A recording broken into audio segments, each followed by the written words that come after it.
يهده الله فلا مضل له ومن يضلل فلا هادي له ونشهد أن لا إله إلا الله وحده لا شريك له ونشهد أن سيدنا ومولانا وحبيبنا محمدا عبده ورسوله أما بعد فأعوذ بالله من الشيطان الرجيم بسم الله الرحمن الرحيم يا أيها الذين آمنوا اتقوا الله حق تقاته ولا تموتن إلا وأنتم مسلمون وقال تعالى يا أيها الذين آمنوا كتب عليكم الصيام كما كتب على الذين من قبلكم لعلكم تتقون آمنت بالله صدق الله مولانا العظيم وصدق رسوله النبي الكريم ونحن على ذلك لمن الشاهدين والشاكرين والحمد لله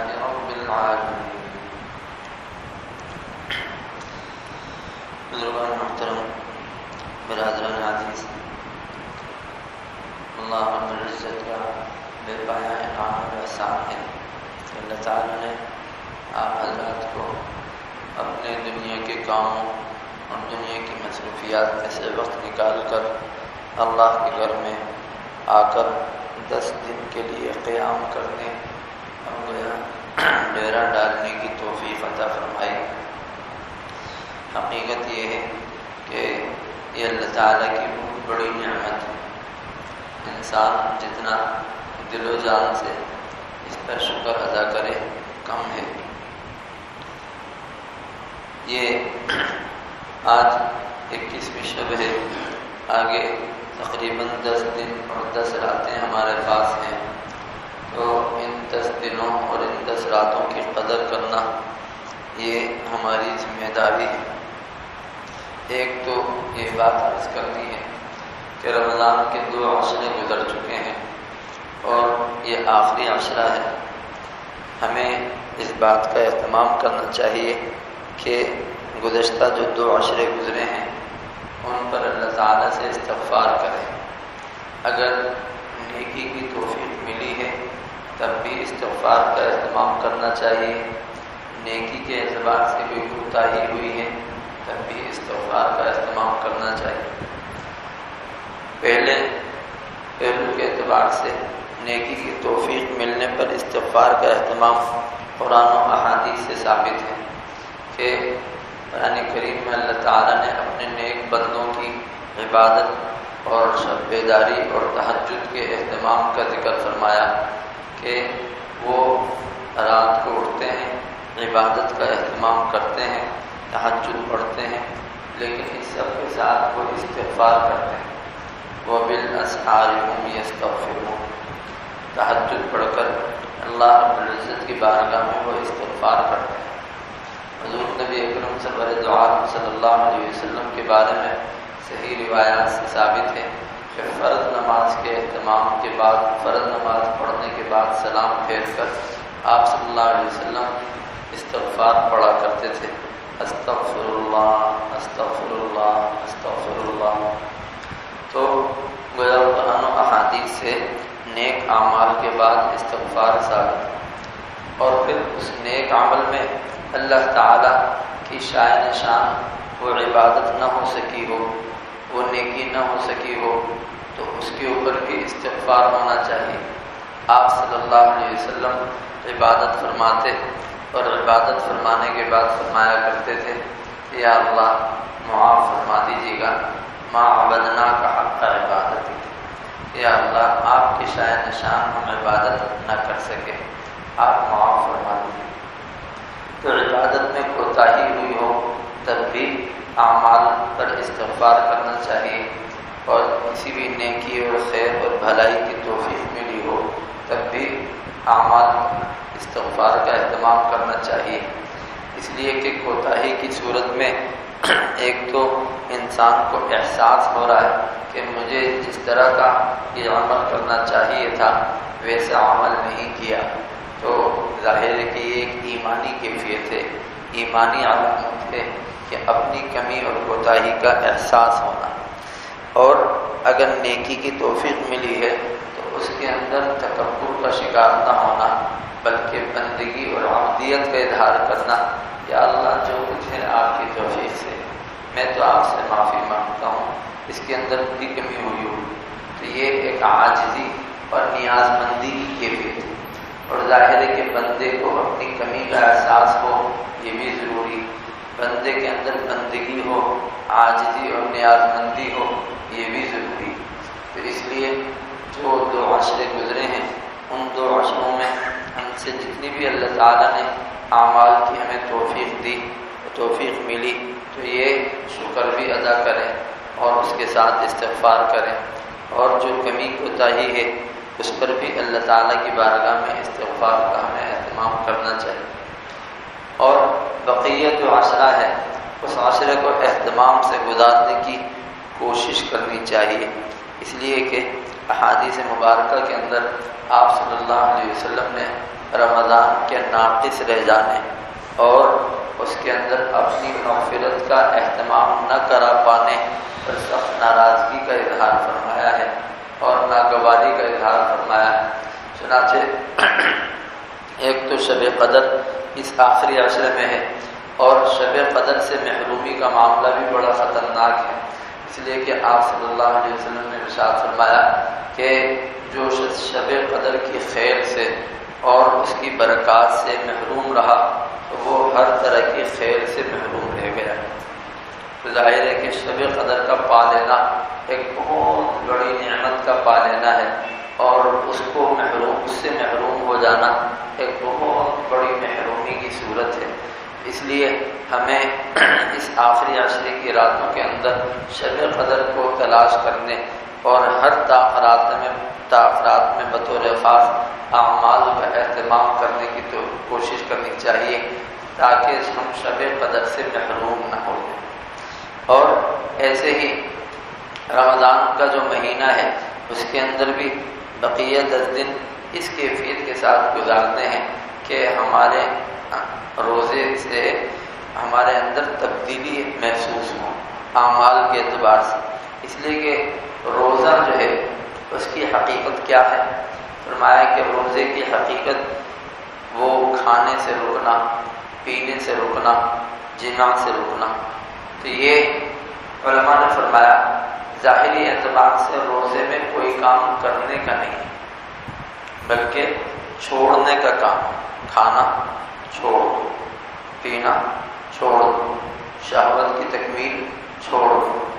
اللہ تعالیٰ روزہ رکھنے پر قرآن کریم میں یہ بات ذکر فرما رہے ہیں کما کتب علی الذین من قبلکم، روزے تم پر اسی طرح فرض کیے گئے جیسے تم سے پہلے لوگوں پر فرض کیے گئے، اور فرمایا کہ اس روزوں کا تمہیں جو ایک کیفیت حاصل ہونی چاہیے وہ کیا ہے؟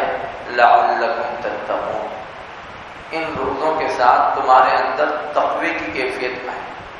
تو علماء نے فرمایا کہ روزے کے ساتھ حق تعالیٰ جل شانہ تقوی کو ذکر فرما رہے ہیں، اور روزے کی حقیقت جیسا کہ میں نے عرض کیا کہ وہ بچنا ہے، کھانا پینا شہوت ان چیزوں کو چھوڑنا ہے، تو گویا کہ معلوم ہوا کہ تقوی کی اصل حقیقت بچنا ہے۔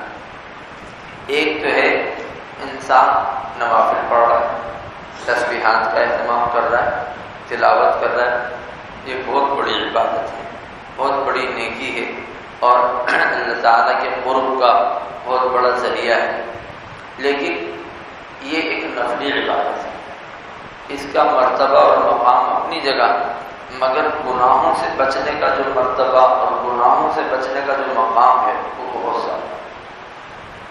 تو روزے سے دراصل اس بات کا ہم کو عادی بنانا مقصود ہے کہ ہماری طبیعت میں احتیاط کا مزاج، حرام سے بچنے کا مزاج، گناہ سے بچنے کا مزاج یہ پختہ ہو، اس لیے کہ حدیث کے اندر بھی آتا ہے کہ جس شخص کا رمضان سے ہی گزرا تو اس سے امید ہے کہ سال کا اگلا پورا سال بھی اچھا گزرے، یعنی صحیح کیفیت کے ساتھ اگر اس نے رمضان کو گزارا تو اس کے بارے میں امید کی جا سکتی ہے کہ وہ سال پورا بہتر کیفیت کے ساتھ گزارے۔ تو وہ رمضان کے اندر ایسے ہی دوسری حدیث کے اندر آتا ہے کہ جس شخص نے روزہ رکھا مگر جھوٹ سے، گالم گلوچ سے، دیگر ناجائز چیزوں سے اپنے آپ کو نہیں روکا تو اللہ رب العزت کو اس کے روزے کی کوئی ضرورت نہیں۔ تو معلوم ہوا کہ کھانا پینا اور شہوت کا پورا کرنا عام حالت میں حرام تھا، عام حالت میں حلال تھا، لیکن روزے میں یہ حرام کیا گیا، جبکہ جھوٹ، غیبت، لڑائی، گالم گلوچ ہر حالت میں حرام۔ تو جب یہ شخص روزے کے اندر حلال چیز کو چھوڑ رہا ہے تو حرام چیز کو تو بطریقہ اولا چھوڑنا چاہیے۔ تو روزے سے دراصل حلال چیزیں چھڑوا کر اور اس کی مشق کرا کر حرام چیزوں سے روکنے کا عادی بنانا ہے، حرام چیزوں سے روکنے کا عادی بنانا۔ تو اس لیے اللہ تعالیٰ یہ فرما رہے ہیں کہ تم روزوں کا جو اہتمام کرو گے اس کی برکت سے اللہ تعالیٰ تمہاری طبیعت کے اندر تقوی کی جو کیفیت ہے اس کو پختہ فرمائیں۔ تو ہم نے اپنے مزاج اور اپنی عادت کے اندر اس بات کو پختہ کرنا ہے کہ ہم محتاط زندگی گزارنے کے عادی بنیں، حرام سے بچنے کا اپنے آپ کو عادی بنائیں۔ روایت کے اندر آتا ہے کہ آپ صلی اللہ علیہ وسلم کے سامنے دو لوگوں کا ذکر کیا گیا۔ ایک شخص تو وہ تھا جو حرام سے بہت بچتا تھا، فرائض و واجبات کا اہتمام کرتا تھا، زیادہ نوافل، زیادہ تسبیحات، زیادہ نفلی اعمال وہ نہیں کرتا تھا۔ دوسرا شخص جو تھا وہ نوافل، نیکیاں ظاہری اور تلاوت، اذکار یہ خوب اہتمام سے کرتا تھا، لیکن گناہوں سے بچنے میں وہ محتاط نہیں تھا، گناہوں سے بچنے میں وہ محتاط نہیں تھا۔ تو آپ صلی اللہ علیہ وسلم کے سامنے ان دونوں شخصوں کا ذکر کیا گیا، پوچھا گیا، تو آپ صلی اللہ علیہ وسلم نے فرمایا محتاط شخص کے برابر تقوی کسی کا نہیں۔ احتیاط کی زندگی جو گزارنے والا ہے، حرام سے بچ کر جو زندگی گزارنے والا ہے، تو فرمایا کہ اس کے برابر کسی کا تقوی نہیں۔ یعنی گویا اصل عبادت اور اصل تقوی جو ہے وہ بچنا ہے، اصل عبادت اور اصل تقوی جو ہے وہ کیا ہے؟ بچنا ہے۔ اسی وجہ سے ایک اور حدیث کے اندر آتا ہے کہ آپ صلی اللہ علیہ وسلم نے ارشاد فرمایا کہ اتق المحارم تکن اعبد الناس، کہ تم اپنے آپ کو حرام سے بچانے کا عادی بناؤ، تم اپنے آپ کو حرام سے بچانے کا عادی بناؤ۔ تو آپ صلی اللہ علیہ وسلم فرما رہے ہیں اس میں کیا ہوگا کہ تکن اعبد الناس، کہ تم اعلیٰ درجے کے عبادت گزار بن جاؤ، تم اعلیٰ درجے کے عبادت گزار بن جاؤ۔ اب دیکھیے ایک شخص نے جھوٹ سے اپنے آپ کو روکا، کوئی عبادت نہیں۔ ایک شخص نے غیبت سے اپنے آپ کو روکا، کوئی عبادت نہیں کی۔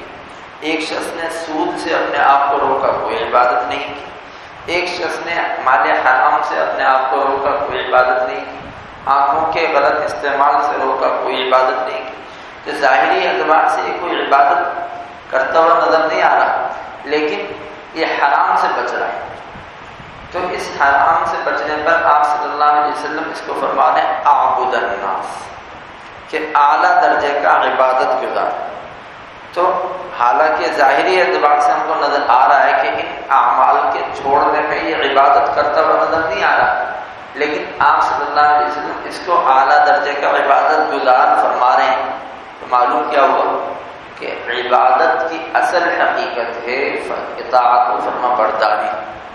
اللہ تعالیٰ نے جس چیز کا حکم دے دیا اس کو کرنا ہے، جس چیز سے منع کر دیا اس سے روکنا ہے۔ نماز کو چھوڑنا یہ بھی حرام عمل ہے، روزے کو چھوڑنا یہ بھی حرام عمل ہے، زکوٰۃ ادا نہ کرنا یہ بھی حرام عمل ہے، ایسے ہی نامحرموں سے ناجائز تعلق قائم کرنا یہ بھی حرام عمل ہے، رشوت اور سود کا معاملہ یہ بھی حرام عمل ہے۔ تو یہ جتنے بھی ہیں یہ حرام عمل ہے، فرض کے چھوٹنے کی صورت میں یا ناجائز کے ارتکاب کی صورت میں۔ تو روزے سے ہمیں اپنی طبیعت اور اپنے مزاج کے اندر اس بات کو پختہ کرنا کہ ہم حرام سے بچنے کے عادی بن جائیں۔ آپ صلی اللہ علیہ وسلم نے ایک روایت کے اندر فرمایا کہ اللہ تعالیٰ نے حلال کو اور حرام کو دونوں کو واضح فرما دیا۔ حلال اور حرام کے درمیان کچھ مشتبہ اور مشکوک چیزیں ہیں۔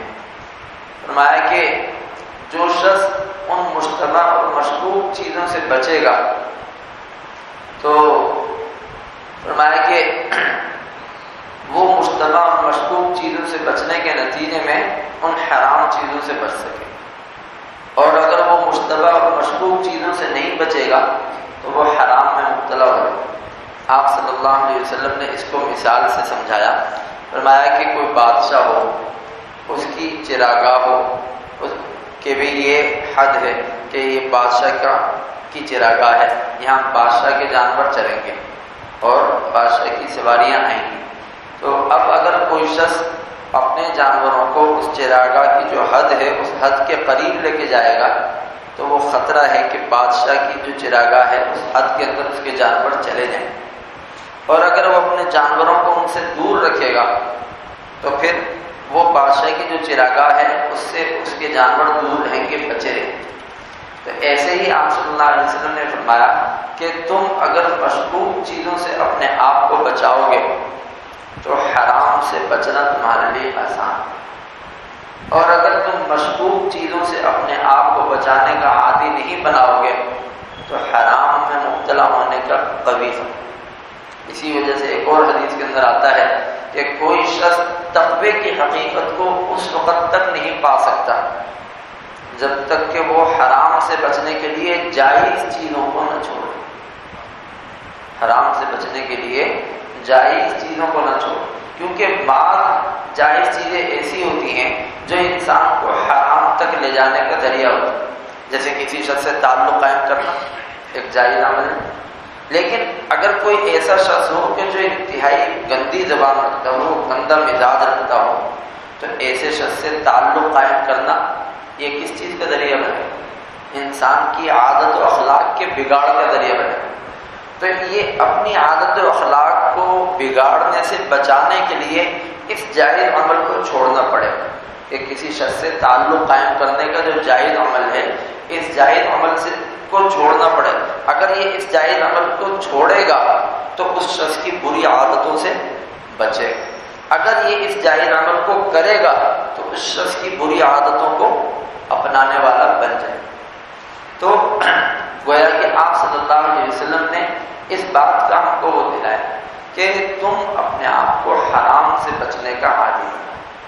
اور ظاہر ہے کہ آج ہم لوگوں میں، ہمارے ماحول میں یہ چیز تو سمجھی جاتی ہے کہ جناب فلاں شخص جو ہے وہ صلاۃ التسبیح کا بڑا اہتمام کر رہا ہے، فلاں شخص جو ہے وہ اتنی تسبیحات پڑھ لیتا ہے، فلاں شخص جو ہے وہ اتنے ذکر اور تلاوت اتنا زیادہ کرتا ہے۔ میں نے جیسے کہ شروع میں عرض کیا کہ ان چیزوں میں سے کوئی چیز بھی ایسی نہیں ہے کہ جس میں کوئی کلام ہو اور جس کی کوئی اہمیت میں کوئی کمی ہو۔ ہر چیز اپنی جگہ ایک مرتبہ اور مقام رکھتی ہے، لیکن ان کے اوپر اکتفا کر کے حرام سے بچنے کا اہتمام نہ کرنا یہ بڑی کوتاہی ہے۔ روایت کے اندر آتا ہے، ابن ماجہ کی روایت ہے، فرمایا کہ آپ صلی اللہ علیہ وسلم نے جس کے مفہوم ہے کہ قیامت میں کچھ لوگ آئیں گے جو پہاڑ کی طرح اعمال لے کر آئیں گے، جو پہاڑ کی طرح اعمال لے کر آئیں گے، لیکن اللہ تعالیٰ ان کے اعمال کو روئی کے گالے کی طرح بے حیثیت اور بے وقت کر کے اڑا دیں گے۔ پہاڑ کی طرح اعمال لے کر آئیں گے لیکن اللہ تعالیٰ گویا ان کو بے حیثیت اور بے وقت کر کے ان اعمال کو اڑا دیں گے۔ صحابہ نے عرض کیا، یا رسول اللہ صلی اللہ علیہ وسلم، ان لوگوں کی کچھ کیفیت، کچھ صفات اور کچھ عادات وہ بیان فرمائیے تاکہ ہم ان کی کیفیات اور ان کی صفات سے پہچان لیں اس بات کو اور ان جیسا ہم نہ بنیں۔ آپ صلی اللہ علیہ وسلم نے فرمایا، وہ تمہاری طرح کے انسان ہوں گے، تمہاری طرح ظاہری اعتبار سے اعمال کا التزام اور اہتمام کرنے والے ہوں گے، تمہاری طرح وہ نیکیوں میں مشغول ہونے والے ہوں گے، اعمال کا اہتمام کرنے والے ہوں گے، لیکن جب وہ خلوت میں جاتے ہوں گے، اکیلے ہوتے ہوں گے، تو اللہ تعالی کی مقرر کردہ حدود کو پامال کر دیتے ہیں۔ جب وہ اکیلے ہوتے ہیں، خلوت میں ہوتے ہیں تو خلوت میں ہونے کی صورت میں اللہ تعالیٰ کی مقرر کردہ حدود کو پامال کرتے ہیں. تو گویا کہ ان کے سارے اعمال کیسے تھے؟ ظاہری تھے. ان کی دینداری جو ہے وہ لوگوں کے سامنے کی دینداری تھی. ان کی دینداری خلوت کی دینداری نہیں تھی. خلوت میں جب وہ گئے اور اکیلے جب ہوئے تو اللہ تعالیٰ کی مقرر کردہ حدود کو پامال کر. تو یہ جو ہے اللہ تعالیٰ کی مقرر کردہ حدود کو پامال کر دینے والی کیفیت. آپ صلی اللہ علیہ وسلم فرما رہے ہیں کہ جس شخص کے اندر گویا یہ مزاج ہوگا تو اگرچہ ظاہری اعتبار سے وہ اعمال اتنے کر رہا ہو کہ گویا کہ اعمال کے پہاڑ ہوں، لیکن اللہ تعالیٰ گویا ان اعمال کو روئی کے گالوں کی طرح اڑا دیں گے، بے حیثیت اور بے وقت بنا. تو اس روایت سے بھی یہ بات معلوم ہوئی کہ انسان کے لیے بڑی چیز جو ہے اپنی زندگی کے اندر احتیاط کا مزاج وہ پیدا کرے. آپ صلی اللہ علیہ وسلم تشریف لے جا رہے تھے، راستے میں کھجور نظر آئی. آپ صلی اللہ علیہ وسلم نے وہ کھجور لی اور فرمایا کہ میں دل چاہ رہا تھا اس کو کھا لیتا، لیکن میں نے اس وجہ سے نہیں کھایا کہ شاید یہ کھجور صدقے کی اور صدقہ میرے اوپر حرام. اب ظاہری اعتبار سے کھجور کے کھانے میں کوئی رکاوٹ نہیں تھی. کیا رکاوٹ تھی؟ احتیاط کا مزاج کہ صدقہ چونکہ میرے اوپر حرام ہے اور اگر یہ سب کھجور صدقے کی ہو تو گویا میرے پیٹ میں ایک حرام کھجور چلی جائے گی. تو اس وجہ سے آپ صلی اللہ علیہ وسلم نے اس کھجور کو منہ میں نہیں ڈالا. تو یہ وہی بات ہے کہ تم تقویٰ اور حرام سے بچنے کی جو کیفیت ہے وہ تب حاصل کرو گے جب مشکوک چیز سے بچنے کے تم کیا کرو گے؟ عادی بن. صدیق اکبر رضی اللہ تعالیٰ عنہ کا ایک غلام تھا. وہ غلام پہلے زمانے میں غلاموں کو جو ہے ان سے کچھ معاملہ طے کر لیا جایا کرتا تھا کہ بھی تم کماؤ اور ہم نے تم کو کمانے کے لیے اجازت دے دی ہے. ویسے تو وہ غلام 24 گھنٹے آقا کا کی ملکیت ہوتا تھا، 24 گھنٹے آقا کے پاس ہوتا تھا، آقا جس وقت جو چاہے اس سے کام لے لے. لیکن آقا جو ہے بعض اوقات اس کو کمانے کی اجازت دیتا تو کہتا کہ صحیح کما کر لاؤ اور اتنا روزانہ کما کر مجھ کو دیا کرو. تو اس غلام نے اس طرح طے کر لیا تھا. ایک مرتبہ کچھ لے کر آیا اور لا کر اس کا دودھ لیا اور دودھ صدیق اکبر رضی اللہ تعالیٰ عنہ کو دیا. صدیق اکبر رضی اللہ تعالیٰ عنہ نے پی لیا اور وہ یہ سمجھے کہ چونکہ اس سے میری آمدنی کا ذریعہ ہے یہ اور ایک معاملہ طے ہوا ہوا ہے. اس نے غلام نے کہا کہ آپ کو معلوم ہے دودھ کائیں کا تھا؟ تو آپ نے فرمایا کہ نہیں. اس نے کہا کہ یہ دودھ وہ تھا کہ میں نے زمانہ جاہلیت میں ایک کاہن سے معاملہ کیا تھا، نجومی اسم کا. تو اس سے جو معاملہ کیا تھا اس پر کچھ تھا تو یہ آج مجھ کو وہ پیسہ وصول ہوا تو اس سے میں نے دودھ لیا تو یہ میں نے آپ کی خدمت میں پیش کیا تھا. صدیق اکبر رضی اللہ عنہ نے فرمایا کہ یہ تو ناجائز عمل ہے اور اس ناجائز عمل کی آمدنی آپ کے پاس آئی اور اس کا دودھ لے کر مجھ کو دیا. انہوں نے فوراً اپنے منہ میں انگلی ڈال کے قے جو دودھ پیا تھا سارا کا سارا قے کر، جو دودھ پیا تھا وہ سارا کا سارا قے کر. تو اب دیکھیے یہ بھی کیا چیز ہے؟ محتاط کیفیت، احتیاط کا مزاج. تو آپ صلی اللہ علیہ وسلم حق تعالیٰ جل شانہ جو روزے کے ساتھ اس بات کو ذکر فرما رہے ہیں تو اس کے اندر یہی کیفیت ہے کہ ہم اپنی طبیعتوں اور اپنے مزاجوں کے اندر جو ہے محتاط زندگی گزارنے کا طریقہ جو ہے اس کو پختہ کریں. تو اب ایک کیفیت ہے کہ رمضان آتا ہے، رمضان کے بعد ایسا محسوس ہوتا ہے کہ جیسے کہ رمضان میں کوئی اعمال کا اہتمام نہیں. اعتکاف ہوتا ہے، اعتکاف کے بعد ایسا محسوس ہوتا ہے جیسے کہ انہوں نے کوئی اللہ تعالیٰ کی بارگاہ میں عہد و پیمان کا معاملہ ہی نہیں کیا. بے تکلف نماز کا چھوٹ جانا، بے تکلف حرام لین دین کا ہو جانا، بے تکلف حرام معاملات کا ارتکاب ہو جانا. یہ سب کا سب کیوں ہے؟ یہ سب کا سب اس وجہ سے ہے کہ ہم گویا حرام سے بچنے کا جو مزاج ہے اس کو دینداری کا حصہ نہیں سمجھتے.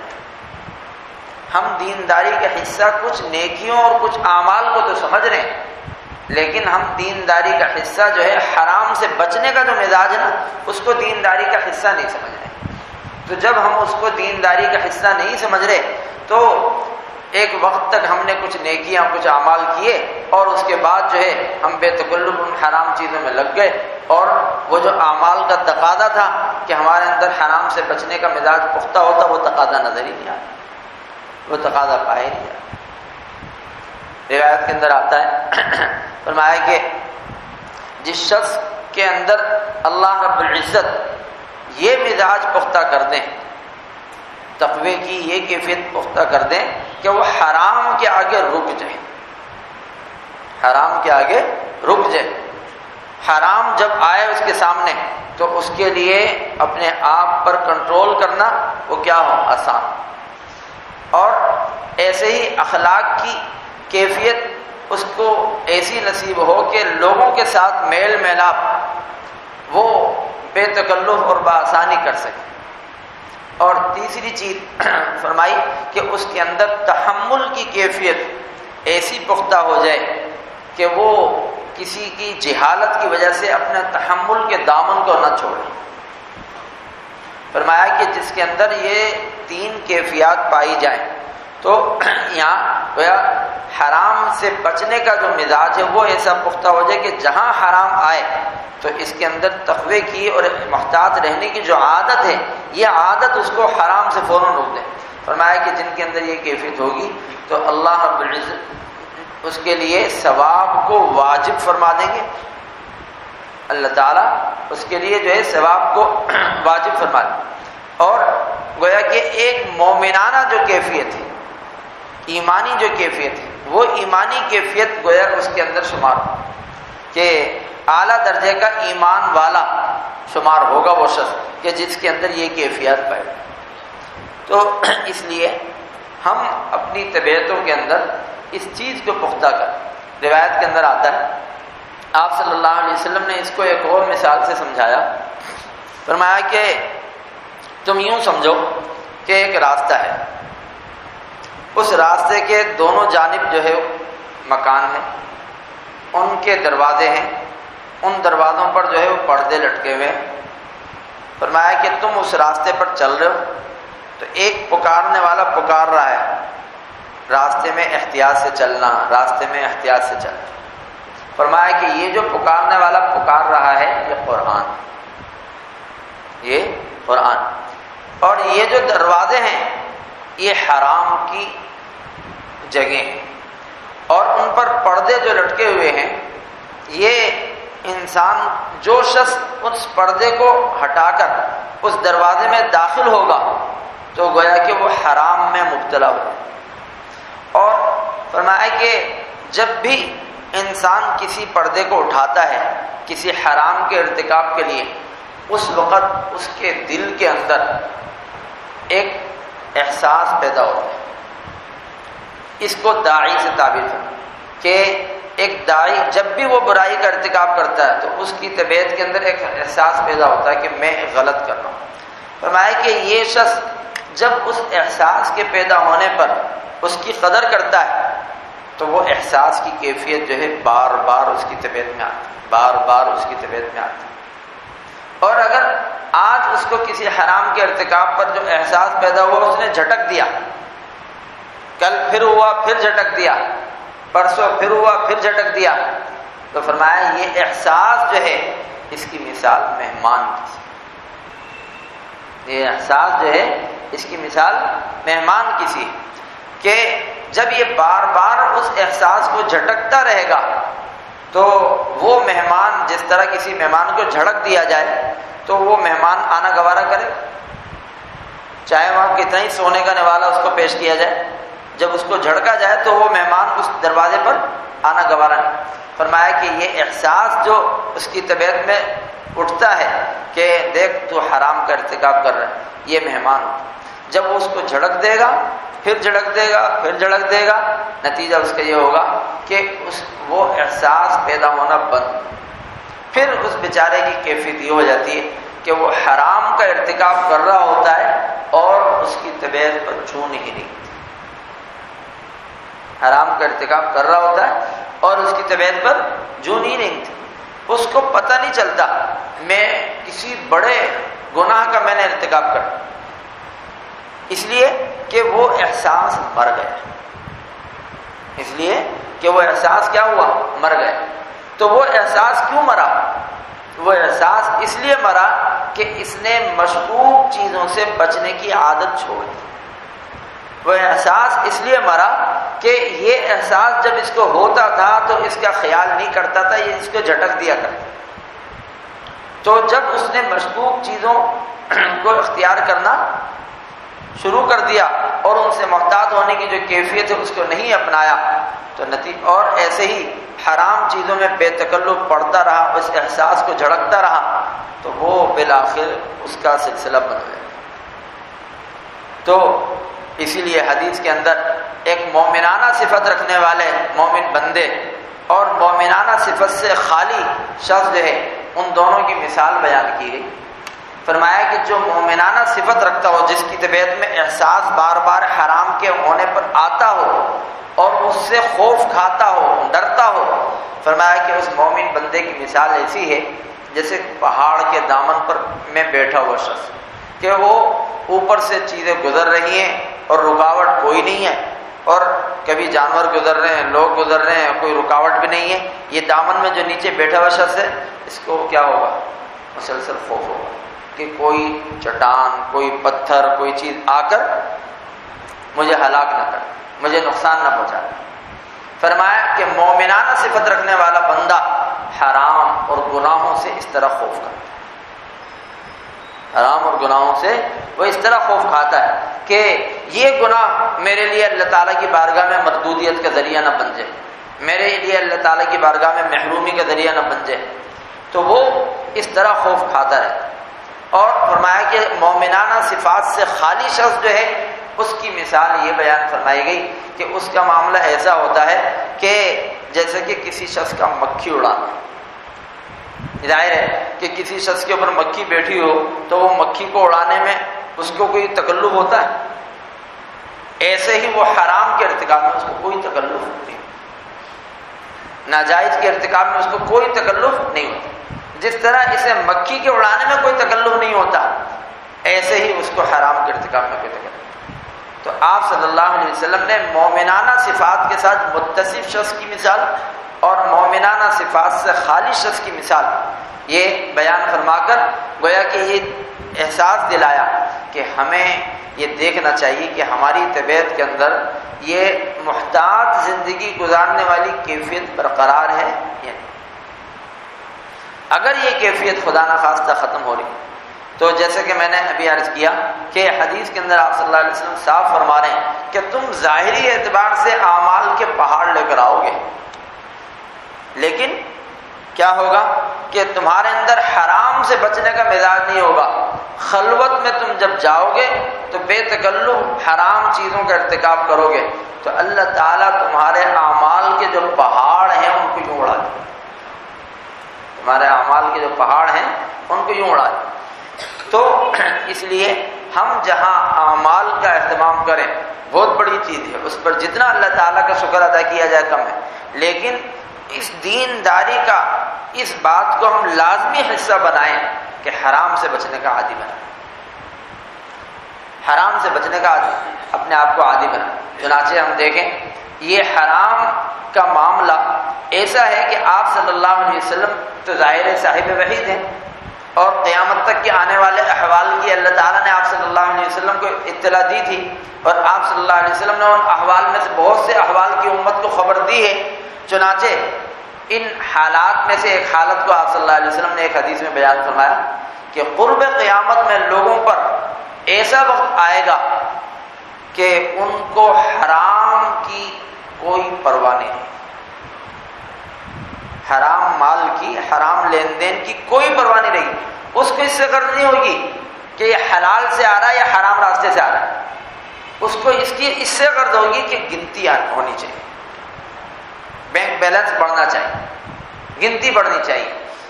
تو آپ صلی اللہ علیہ وسلم نے قرب قیامت کی اس بے حسی کی کیفیت کو اور اس فتنے کی کیفیت کو بڑی اہمیت کے ساتھ، دل سوزی کے ساتھ اس کو بیان فرمایا کہ دیکھو یہ جو کیفیت ہے یہ گویا کہ دل کے اور ضمیر کے مر جانے والی صورت ہے. جیسے کہ اللہ تعالیٰ نے یہ صفات قرآن پاک میں بیان فرمائی نا کہ بعض لوگوں کی کیفیات کیا ہیں؟ آنکھیں ہیں لیکن اللہ تعالیٰ نے فرمایا کہ آنکھوں کے باوجود وہ دیکھتے نہیں. کان ہیں لیکن کانوں کے باوجود وہ کیا نہیں سنتے نہیں. دل ہے لیکن دل کے باوجود ان کے دل میں کوئی بات اترتی نہیں ہے. حالانکہ حقیقت کے اعتبار سے وہ کان سن بھی رہے ہیں، آنکھیں دیکھ بھی رہی ہیں، دل سمجھ بھی رہا ہے، سب کچھ ہے، دماغ ان کا لے رہا ہے، لیکن اس کے باوجود اللہ تعالیٰ یہ فرما رہے ہیں کہ نہ ان کے کان کام کے ہیں، نہ ان کے دل کام کے ہیں، نہ ان کی آنکھیں کام کی. وہ کس اعتبار سے؟ مطلب یہ ہے کہ کان سے جب ایک بات انسان کے سنتا ہے، آنکھوں سے ایک بات کو دیکھتا ہے تو اس کے دل پر اس کا اثر پڑتا ہے. لیکن اس کا دل بیچارے کا ایسا ہو گیا کہ وہ پسیجنا چھوڑ دیا، اس نے پگھلنا چھوڑ دیا اس نے. تو دل کے اندر پسیجنے کی کیفیت کا ختم ہو جانا، پگھلنے کی کیفیت کا ختم ہو جانا بڑی خطرے کی گل.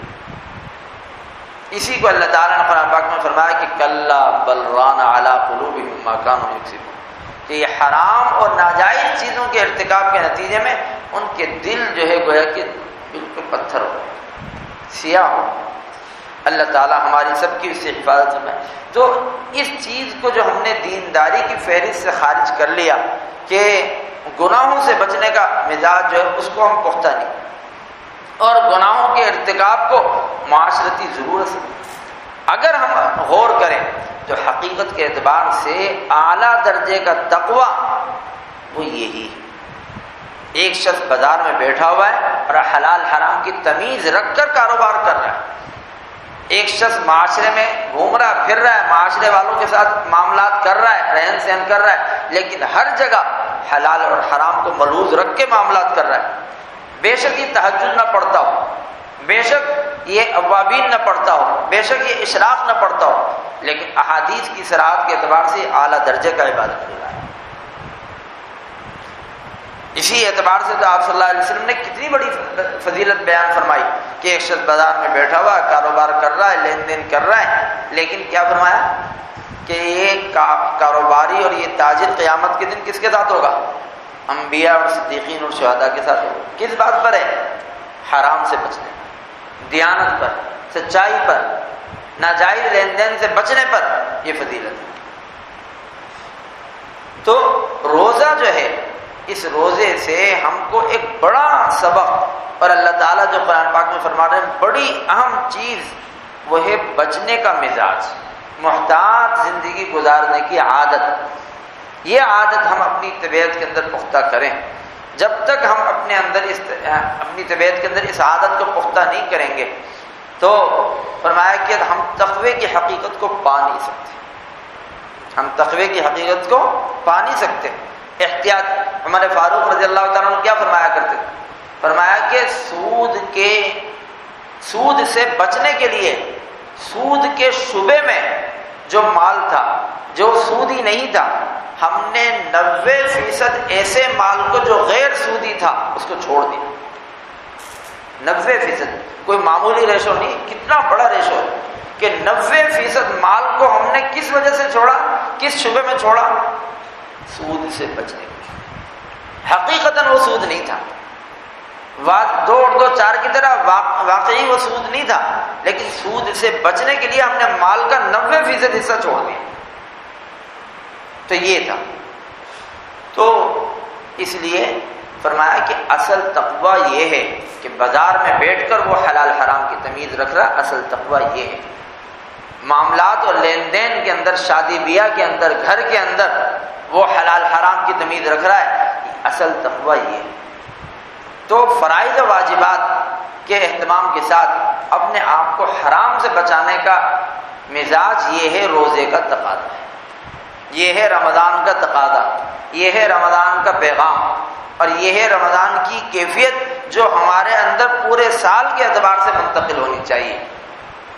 ورنہ احادیث کے اندر صاف موجود ہے کہ رمضان کی خیر اور بھلائی سے جو شخص محروم رہا تو وہ بدنصیب شخص ہی محروم رہ پاتا. اور ظاہر ہے کہ رمضان کی خیر اور بھلائی سے محرومی کی صورت کیا ہے؟ روزے کا جو مزاج اور جو خاص جو پہلو ہے اس کا جو اللہ تعالیٰ بیان فرما رہے ہیں، وہ اگر طبیعت کے اندر پختہ نہ ہوا تو پھر وہی بات ہے جس کو آپ صلی اللہ علیہ وسلم فرما رہے ہیں کہ بعض روزے دار ایسے ہیں کہ ان کے پاس سوائے بھوکا رہنے کے کچھ بھی نہیں ہوتا، اور بعض شب بیدار ایسے ہیں کہ جن کے پاس سوائے جاگنے کی اور کوئی چیز نہیں ہوتی. تو اللہ تعالیٰ کو نہ ان کے بھوکا رہنے کی ضرورت ہے نہ ان کی شب بیداری کی ضرورت ہے، اس لیے کہ شب بیداری اور بھوکا رہنے کی جو کیفیت ہے اس کے اندر کیا ہے؟ اصل یہ ہے کہ اس کے اندر حرام سے بچنے کا مزاج پیدا ہو، اللہ رب العزت کی طرف انابت، رجوع، یہ مزاج پیدا. تو اگر اس کے اندر حرام سے بچنے کا مزاج پیدا نہیں ہوا اور اللہ تعالیٰ کی طرف انابت اور رجوع کا مزاج پیدا نہیں ہوا تو پھر کیا ہوگا؟ روزہ تو ہو جائے گا، شب بیداری بھی ہو جائے گی، لیکن اس چیز کا جو تقاضا ہونا چاہیے تھا وہ تقاضا اس کے اندر پیدا نہیں.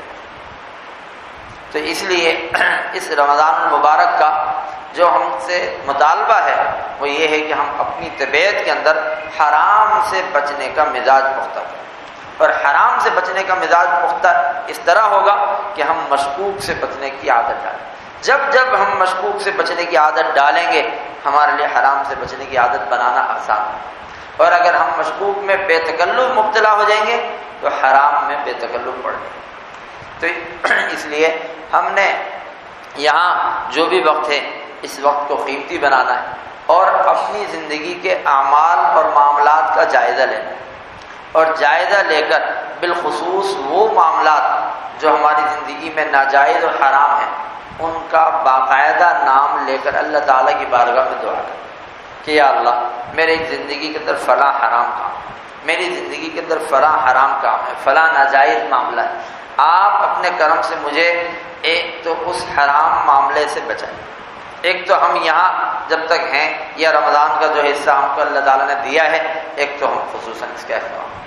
دوسرا ابھی سے ہی ہم تدبیر اختیار کرنا شروع کر دیں، کوشش پلان بنانا شروع کر دیں کہ ہم نے آئندہ فلاں حرام کام جو ہماری زندگی کے اندر جاری ہے اور چل رہا ہے کس انداز میں بچنا ہے، کیا طریقہ اور کیا تدبیر ہونی چاہیے. مثال کے طور پر میں نے جو ہے اپنے چھوٹے بھائیوں کا وراثت کا مال ہڑپ کیا ہوا ہے، تو بس میں ابھی بیٹھے بیٹھے یہ فیصلہ کروں کہ نہیں جی میں نے ابھی وہ مال واپس کرنا ہے، اس کا پلان بنانا شروع کر دوں اور میں یہ فیصلہ کر لوں کہ جس کا مال میرے پاس میں اس کو پورا تو اس طرح کے جو معاملات میری زندگی کے اندر میں گھر میں رہ رہا ہوں اور میں بے تکلف جو ہے اپنی غیر محرم خواتین کے ساتھ بغیر پردے کے بے تکلف زندگی گزار رہا ہوں تو یہ ایک غیر محتاط طریقہ ہے، ناجائز طریقہ ہے. میں آئندہ کے لیے فیصلہ کر لوں کہ نہیں جناب میں نے اپنے آپ کو اس ناجائز طریقے سے بچانا. تو ہر ایک کو پتہ ہے کہ اس کی زندگی کے اندر کون کون سے ناجائز معاملات، ہر ایک اللہ کی بارگاہ میں اللہ تعالیٰ کو جواب دے. تو ہر ایک اپنے معاملات کا جائزہ لے اور جائزہ لے کر اللہ تعالیٰ سے دعا کر کے ان ناجائز چیزوں سے بچنے کی تدبیر سوچے. تو جب بندہ کوشش کرے گا اور دعا کرے گا اللہ تعالیٰ اس کا راستہ نکالے گا. جیسے کہ حدیث کے اندر آتا ہے جو شخص انتہائی مجبور ہو کر قرض لے لے اور اس کی نیت ادا کرنے کی ہو، اولا تو قرض سے تو بچنا چاہیے، احادیث میں اس کی مذمت بیان فرمائی گئی. تو مجبور ہو کر انتہائی سخت مجبوری میں قرض لے لے اور ادا کرنے کی پکی نیت ہو، فرمایا اللہ تعالیٰ ادا کروا دے. اور اگر خدا نہ خواستہ اس کی ادا کرنے کی نیت نہ ہو، نیت میں فطور ہو، تو پھر اللہ تعالیٰ اس کی مدد نہیں کرتا. تو جو بندہ ارادہ کرتا ہے، عزم کرتا ہے، اللہ تعالیٰ کی مدد اس کے ساتھ شامل حال. جب بندہ ارادہ نہیں کرتا، نیت میں فساد ہوتا ہے، اللہ تعالیٰ خوب جانتے ہیں کہ کس شخص کی کیا کیفیت، کس شخص کی توبہ کیسی ہے، کس شخص کا رمضان کے بعد اپنے ناجائز معاملات اور ناجائز لین دین کو چھوڑنے کا کتنا ارادہ ہے. اب ظاہر ہے کہ اس شخص کا ارادہ ہی نہیں ہے تو توبہ کیسی، توبہ کے. اسی وجہ سے تو بزرگوں نے فرمایا کہ بعض استغفار ایسے ہیں، بعض توبہ ایسی ہیں کہ ان کے اوپر استغفار کرنا چاہیے، اس لیے کہ وہ گناہ کے عزم سے پورے ہیں، گناہ کا عزم پوری طرح ہے اور وہ استغفار ہے. اس لیے ہمیں رمضان کا جو بھی یہ وقت باقی ہے ہمیں اللہ تعالیٰ سے خوب مانگنا ہے کہ ہم اپنے اندر اس بات کا جو مزاج پختہ کریں کہ فرائض و واجبات کا اہتمام، حرام سے بچنے کی عادت، بس یہ دو باتیں اپنے اندر پختہ کریں. باقی نوافل ہیں، تسبیحات ہیں، نیک اعمال ہیں، صدقہ خیرات ہے، حسب توفیق کرتا رہے، اور جہاں ہمت نہ ہو، جتنی توفیق نہ ہو اس سے زیادہ بے شک نہ کرے، کوئی مسئلہ نہیں. لیکن ان دو باتوں کا اہتمام یہ ہمارے لیے لازمی ہے، ایمان کا بنیادی اور لازمی تقاضا. اور رمضان کا یہ روزوں کا ہم سے گویا کہ ایک خاص مطالبہ ہے. تو اس وجہ سے ہم اس بات کو اپنے اندر پختہ کریں اور دعا کریں. اللہ رب العزت کی بارگاہ میں دعا ہے کہ اللہ تعالیٰ جو کچھ کہا سنا گیا ہے کہ اللہ تعالیٰ اس کہنے والے کو بھی عمل کی توفیق سے نوازے اور تمام بھائیوں کو عمل کی توفیق عطا فرمائے. اور روزے کا جو ہم سے مطالبہ ہے تقویٰ، اور تقوی کی جو حقیقت ہے بچنے کا مزاج، یہ چیز ہماری طبیعتوں کے اندر پختہ فرما دے. اللہ تعالیٰ کئی سنی باتوں کو عمل کرنے کی توفیق عطا فرما دے. وآخر دعوانا الحمدللہ. اللهم لك الحمد لا نحصي ثناء عليك كما أثنيت على نفسك يا أحد الصمد الذي لم يلد ولم يولد ولم يكن له كفوا أحد. اللهم صل على محمد النبي الأمي وعلى آله وصحبه وسلم. اللهم وفقنا لما تحب وترضى. اللهم وفقنا لما تحب وترضى. اللهم وفقنا لما تحب وترضى من القول والعمل والفعل والنية والهدي إنك على كل شيء قدير. اللهم خذ إلى الخير بنواصينا واجعل الإسلام منتهى رضائنا. اللهم خذ إلى الخير بنواصينا واجعل الإسلام منتهى رضائنا. اللهم احسن عاقبتنا في الأمور كلها وأجرنا من خزي الدنيا وعذاب الآخرة وأجرنا من خزي الدنيا وعذاب الآخرة. اللهم اجعلنا نخشاك كأننا نراك أبدا حتى نلقاك وأسعدنا بتقواك ولا تشقنا بمعصيتك ولا تشقنا بمعصيتك ولا تشقنا بمعصيتك. یا اللہ یا ارحم الراحمین، رمضان المبارک کی برکات سے ہمیں مالا مال فرما دے. یا اللہ رمضان المبارک کی برکات سے ہمیں مالا مال فرما دے. یا اللہ رمضان المبارک کی برکات سے ہمیں مالا مال فرما دے. یا اللہ یہ مہینہ ایسا نہ گزرے کہ ہماری مغفرت نہ ہوئی ہو. یا اللہ اس میں یہ مہینہ ہم سے ایسا نہ گزرے کہ ہماری مغفرت نہ ہوئی ہو. یا اللہ اپنے کرم سے ہماری مغفرت اس مہینے کے مکمل ہونے سے پہلے ہی فرما دے. یا اللہ ہماری شامت اعمال سے ہماری مغفرتوں میں جو رکاوٹ ہو یا اللہ اپنے کرم سے دور کر دے. یا اللہ دور کر دے. یا اللہ مغفرت سے محروم ہونے والے جو بھی اعمال ہیں ان تمام اعمال سے ہمیں بچا دے. ان تمام اعمال سے تائب ہونے کی توفیق دے دے. ان تمام اعمال سے ہم کو دور کر دے. یا اللہ مغفرت کا ذریعہ بننے والے جو بھی اعمال ہیں یا اللہ تمام اعمال کے التزام اور اہتمام کی ہم کو توفیق دے. یا اللہ آپ ہماری کامل مغفرت کرا دیں. یا اللہ آپ ہماری کامل مغفرت فرما دیں. یا اللہ آپ ہماری کامل مغفرت فرما دیں. یا اللہ اگر آپ نے معاف نہ کیا ہم تباہ ہو جائیں گے. یا اللہ آپ نے معاف نہ کیا ہم بہت زیادہ محروم ہونے والوں میں سے شمار ہوں گے. یا اللہ ہمیں محروم نہ فرما. یا اللہ ہمیں محروم نہ فرما. یا اللہ ہمیں محروم نہ فرما. یا اللہ تقوی کا مزاج ہماری طبیعتوں میں پختہ فرما دے. یا اللہ حرام سے بچنے کا مزاج ہماری طبیعتوں میں پختہ فرما دے. یا اللہ محتاط زندگی گزارنے کی عادت ہمارے اندر پختہ فرما دے. یا اللہ حلال و حرام کا احساس ہمارے اندر پختہ فرما دے. یا اللہ حلال و حرام کا احساس ہمارے اندر پختہ فرما دے. یا اللہ حرام کی نفرت، حرام کی وحشت ہمارے دلوں میں پختہ کر دے. یا اللہ حرام کی نفرت، حرام کی وحشت ہمارے دلوں میں پختہ فرما دے. یا اللہ آپ ہم سے راضی ہو جائیے. یا اللہ آپ ہم سے راضی ہو جائیے. یا اللہ آپ ہم کو جنت کی دولت عطا فرما دیجیے. جہنم سے ہمیں پناہ عطا فرما دیجیے. یا اللہ جنت کی دولت عطا فرما دیجیے. یا اللہ جہنم سے ہمیں پناہ عطا فرما دیجیے. یا اللہ آپ کے مقربین نے ان مبارک لمحات میں، ان مبارک ایام میں جو خیریں بھلائیاں مانگی ہیں یا اللہ ہم کو تمام خیریں بھلائیاں دے دیجیے. انہوں نے جن جن شرور و فتن سے پناہ چاہی ہے یا اللہ ہمیں بھی ان تمام سے پناہ دے دیں. یا اللہ ان تمام سے ہمیں بھی پناہ دے دیجیے. یا اللہ ان تمام سے ہمیں بھی پناہ دے دیجیے. یا اللہ ہماری دنیا بھی اچھی کر دیجیے، ہماری آخرت بھی اچھی کر دیجیے. یا اللہ ہماری دنیا بھی اچھی کر دیجیے، ہماری آخرت بھی اچھی کر دیجیے، یا اللہ ہماری دنیا بھی اچھی کر دیجیے، ہماری آخرت بھی اچھی کر دیجیے، یا اللہ پوری امت مسلمہ کی حفاظت فرما، یا اللہ پوری امت مسلمہ کو صراط مستقیم پر استقامت عطا فرما، یا اللہ پوری امت مسلمہ کو گمراہی کے دلدل سے نجات عطا فرما، یا اللہ یا ارحم الراحمین ہمارے اس ملک کی حفاظت فرما، یا اللہ اس کی نظریاتی جغرافیائی تمام سرحدوں کی حفاظت فرما، یا اللہ ہر شر سے اس ملک کو محفوظ فرما، یا اللہ ظالموں، کافروں، بے دینوں کے شر سے اس ملک کو نجات عطا فرما، یا اللہ ظالموں، کافروں، بے دینوں کے شر سے اس ملک کو نجات عطا فرما، یا اللہ موجودہ یا سابقہ حکمرانوں کی جو بھی غلط پالیسیاں اور غلط فیصلے ہیں، یا اللہ ان تمام کے شر سے اس ملک کو بچا لیں، یا اللہ ان تمام کے شر سے اس ملک کو بچا لیں، یا اللہ ان تمام کے شر سے اس ملک کو بچا لیں، یا اللہ آپ اپنی رضا اپنی پناہ میں دے دیجیے، یا اللہ آپ اپنی رضا اپنی پناہ میں دے دیجیے، یا اللہ آپ اپنی رضا اپنی پناہ کو دے دیجیے۔